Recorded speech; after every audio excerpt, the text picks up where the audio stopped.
And with that, we're going to toss it over to John Machota. John, a lot is going on. A lot of people are coming back. But I want to start with this, John, if you don't mind. Can you give us the temperature of the locker room? And take your time. So today was certainly different. This is the first time we got a chance to talk to players since Marshawn Kneeland passed last Thursday.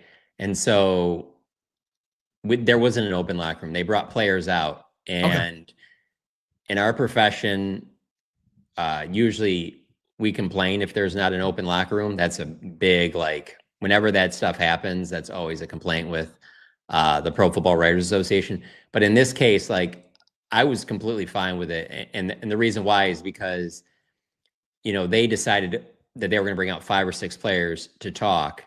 And while I thought that was a good idea, it was players that wanted to talk about Marshawn Kneeland, that are closest to Marshawn, that know him well, that wanted to also talk. So you don't have a bunch of people just going up to everybody in the locker room. And maybe there's guys that they don't want to talk, but they also don't want to come off like, oh, I'm being disrespectful because I said I don't want to talk about. So you take that decision out of their hands and you just go to the guys, hey, do you feel comfortable talking? Do you want to talk today or whatever? So we didn't go in the locker room today. We went to practice. And then we had, it was Solomon Thomas, Dak Prescott, Osa Odighizuwa, Ryan Flanoy, and Donovan Ezeraku.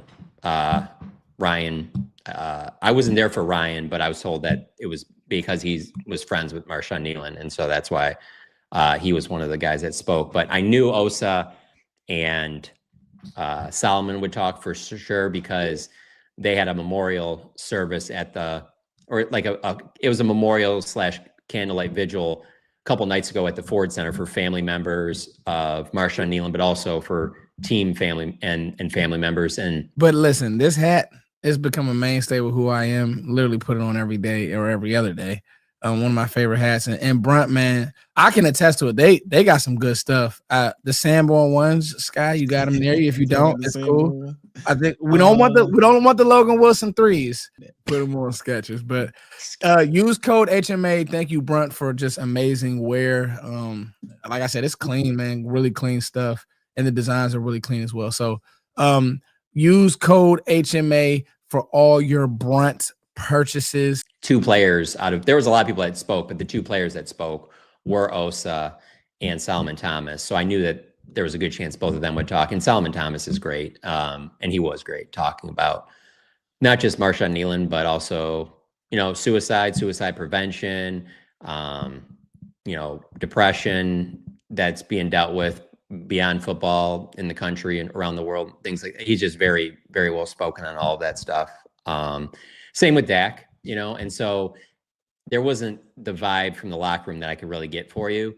I will say at practice, it did seem like they were back to a normal practice in terms of music blaring, guys moving around. They seemed to be upbeat. And I say that because I didn't know what it would be like, because judging off how Brian Schottenheimer was the day before, I was like, I don't know what this is going to be like at all.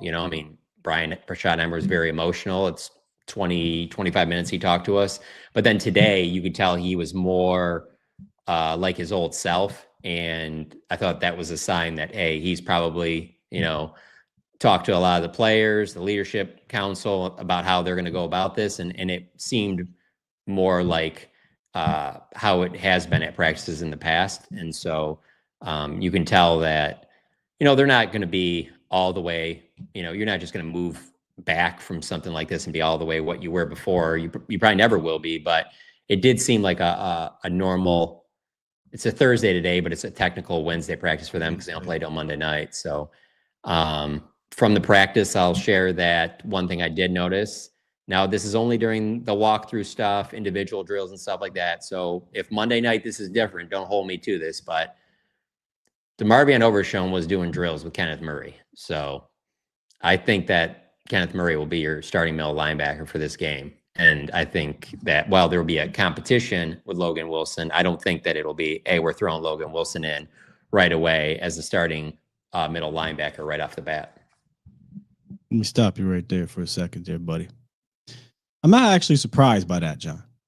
But do you think this is something where he starts off and then by third quarter we see Logan Wilson and him splitting time, and then by the time we get to the next week, it's Logan Wilson? I think that's very likely. The one component in here that you have to factor in is, well, when people hear that, they're going to just think of the player.